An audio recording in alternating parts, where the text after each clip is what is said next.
Dans le camp de Tiabar, on termine les derniers paquets avant le grand départ tant attendu depuis 18 ans. Moussa et sa famille font partie des 24 000 réfugiés négro-mauritaniens du Sénégal. Il avait été expulsé en 1989 lors des violences interethniques qui sévissaient alors en Mauritanie. Depuis, il a eu 5 enfants, tous nés au Sénégal. Pour nourrir sa famille, il a accumulé les petits métiers. Même si Moussa a reconstruit une vie ici, il n'a jamais cessé de penser à son retour. Aujourd'hui, il veut mettre de côté les mauvais souvenirs, mais cela ne signifie pas qu'il a oublié le jour où ils ont été chassés.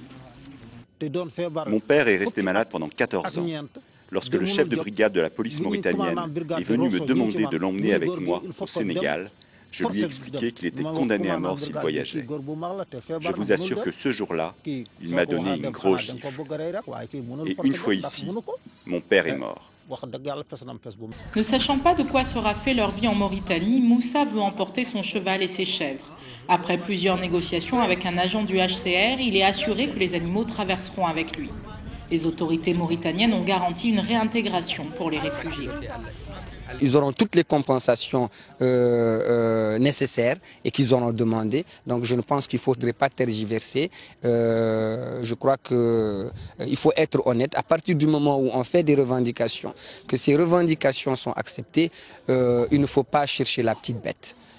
La petite fille de Moussa vérifie que rien ne manque. Il y a 18 ans d'une vie arrangée dans ses sacs en toile.